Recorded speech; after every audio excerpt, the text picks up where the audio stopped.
চিলমারীতে জুলাই গণঅভ্যুত্থান দিবস উপলক্ষে বিজয় মিছিল ও আলোচনা সভা। হাবিবুর রহমান, চিলমারী, কুড়িগ্রাম প্রতিনিধি ছবি চিত্র বিস্তারিত। কুড়িগ্রামের চিলমারীতে ৫ আগস্ট ও ঐতিহাসিক জুলাই আগস্ট মাসের গণঅভ্যুত্থানের বর্ষপূর্তি উপলক্ষে বিজয় মিছিল ও আলোচনা সভার আয়োজন করেছে উপজেলার বিভিন্ন রাজনৈতিক দলগুলো।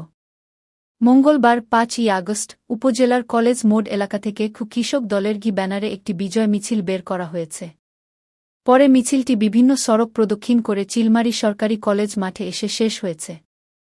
বাংলাদেশ জামায়াতে ইসলামী চিলমারী উপজেলা শাখার উদ্যোগে গণমিছিল বের করা হয়েছে। এ সময় উপজেলা ছাত্রদলের ব্যানারে আরও একটি মিছিল বের করা হয়েছে। উপজেলা বিএনপির দলীয় কার্যালয় থেকে একটি বিজয় মিছিল বের হয়েছে। মিছিলটি শহরের প্রধান সড়কগুলো ঘুরে পাম্পমোড় এলাকায় গিয়ে শেষ হয়েছে। এতে উপজেলা বিএনপি ও অঙ্গসহযোগী সংগঠনের বিভিন্ন স্তরের নেতাকর্মীরা অংশগ্রহণ করেন। পরে ২টা ৩০ ইসলামী আন্দোলন বাংলাদেশ উপজেলা কলেজ মোড় থেকে একটি র্যালি বের করে প্রধান সবগুলো প্রদক্ষিণ শেষে উপজেলা ছাত্রদলের শেষ করেন। স্ব ব্যানারে মিছিলের পর তারা আলোচনা সভা করেন।